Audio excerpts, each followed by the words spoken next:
হবে আব্দুল সালাম আজাদ। আমাদের গণ হত্যা পরিষদ আয়োজিত আজকে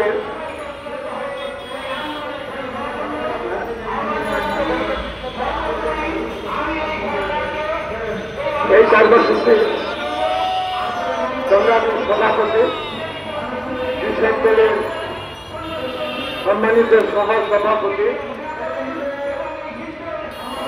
মামুনুর রশিদ খান, উপস্থিত আছেন আমাদের কৃষক দলের সংগ্রামী জোটের সাধারণ সম্পাদক, দীর্ঘদিন আন্দোলন সংগ্রামে একজন পরিচিত নেতা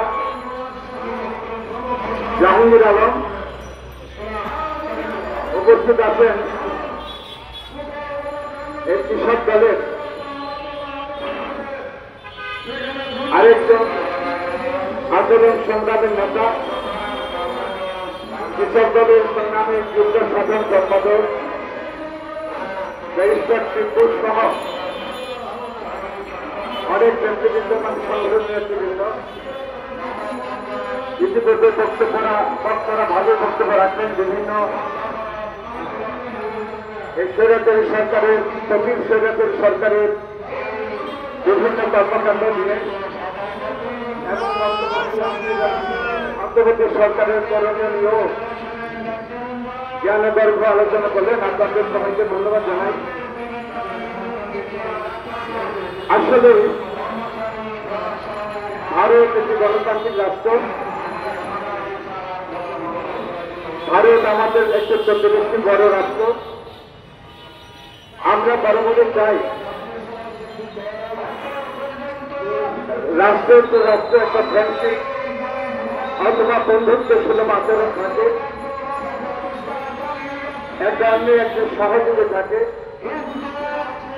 কিন্তু আমরা ভারতের কাছ থেকে লক্ষ্য করছি দুনিয়া টাকা ফেসিস স্বৈরাচার শেখ হাসিনার সর্বজন স্বীকৃত একজন খুনি, একজন মার্ডারার, একজন গণতন্ত্রের হত্যাকারী, একজন দেশ ধ্বংসকারী।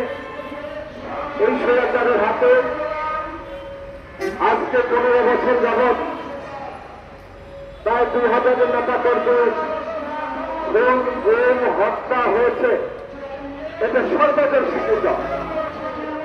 সর্বশেষ জননেতা তারেক রহমানের নেতৃত্বে যখন স্বৈরাচারী সরকারের পতন ত্বরান্বিত চিকিৎসায় করতে ছাত্র জনতার ঐক্য এবং তারেক রহমানের নেতৃত্বের মধ্যে দিয়ে গণ আন্দোলনের মধ্য দিয়ে দেশের জাতীয় ঐক্যবদ্ধ হয়েছে, মানুষ ঐক্যবদ্ধ হয়েছে। জাতি ধর্ম নির্বিশেষে সকলে ঐক্যবদ্ধ হয়ে গণতন্ত্রকে বাঁচানোর জন্য, দেশকে বাঁচানোর জন্য স্বৈরাচারী হাসিনার পতন শুধু পতনই ঘটায় নাই, সর্বশেষ স্বৈরাচারী হাসিনা পালিয়ে যেতে বাধ্য হয়েছে। আজকে সেই হাসিনার কাছে প্রশ্রয় দিয়েছেন। আমরা তাকে আমরা মনে করি একটি গণতান্ত্রিক সরকার, সেই ভারতের মোদী সরকার। আমি মোদী সরকারকে বলতে চাই, হাসিনাকে আশ্রয় দেন নাই, আপনাদের খুনি মাদারকে আশ্রয় দিয়েছেন। বাংলাদেশের রাষ্ট্রদ্রোহী শেখ হাসিনা পলাতককে আশ্রয় দিয়েছেন। এটা ভারত অন্যায় করেছেন। ভারত বাদ প্রতিবেশী বন্ধুত্বের উপর আঘাত এনেছেন।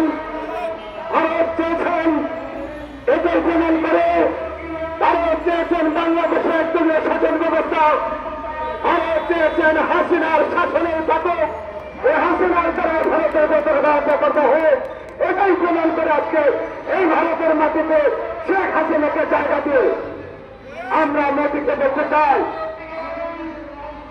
আপনি কোন দেশের সাথে সম্পর্ক ভালো রাখে নাই, আপনার প্রতিবেশী পাকিস্তানের সাথে সম্পর্ক ভালো নয়, আপনার প্রতিবেশী শ্রীলঙ্কার সাথে সম্পর্ক ভালো না, আপনার প্রতিবেশী নেপালের সাথে সম্পর্ক ভালো না, আপনার প্রতিবেশী ভুটানের সাথে সম্পর্ক ভালো না। সমস্ত কিছু বলতে চাই, ওই ভারতের মোদী একজন প্রতিবেশীর সাথে অন্যায় বিচার করেন বলে কোন প্রতিবেশীর সাথে তার সুসম্পর্ক নাই।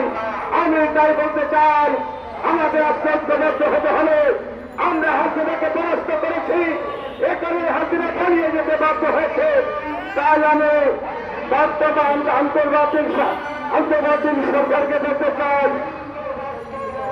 এদের ইতিহাস সেখানে সাক্ষী দিয়ে অনেক অভিজ্ঞতার মধ্যে দিয়ে পরিবার বলেন, সমাজ বলেন, দেশ বলেন, এটা চালানোর জন্য অতীত অভিজ্ঞতা অনেক বড় উদাহরণ স্বরূপ থাকে।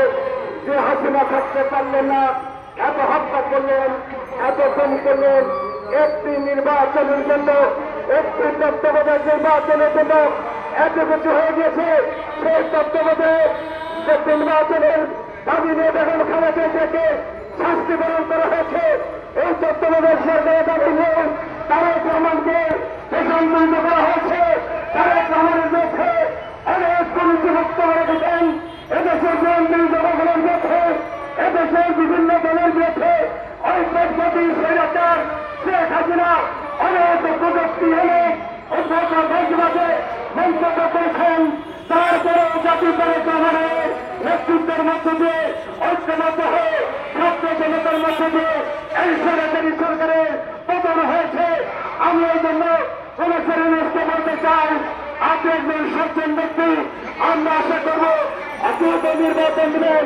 যে নির্বাচনের জন্য, যে জনগণের নির্বাচনের জন্য এত কিছু হয়েছে, এত হত্যা হয়েছে, এত খুন হয়েছে, এত গুম হয়েছে, তাই আপনি দ্রুত নির্বাচন দিয়ে জনগণের ক্ষমতা জনগণের হাতে ফিরে দিন।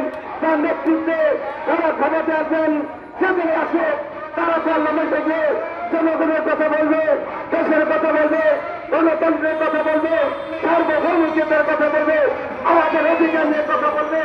অনেক ষড়যন্ত্র করা হচ্ছে, অনেক হত্যা, অনেক জাতীয় পর্যায়ে অনেক হত্যা কম চলছে, অনেক জাতীয় পর্যায়ে আইনের শাসনকে আমার সংসদে দিতে চাই। এই সরকারের বিরুদ্ধে অনেক ষড়যন্ত্র করা হচ্ছে, যে কারণে তারেক রহমান বলেছেন যত ষড়যন্ত্র আসুক আমরা প্রফেসর ইউনূসকে সমস্ত রকম সাহিত্য দিচ্ছি নাই। এমন তার মধ্য দিয়ে আরেকটি নির্বাচনের মধ্যে দিয়ে একটি গণতান্ত্রিক রাষ্ট্র ব্যবস্থা কায়েম করবে। আসুন আমরা ঐক্যবদ্ধ হয়ে ওই নির্বাচনের মধ্যে দিয়ে দেশে একটি গণতান্ত্রিক রাষ্ট্র ব্যবস্থা কায়েম করি। আপনাদের সবাইকে ধন্যবাদ। আসসালামু আলাইকুম।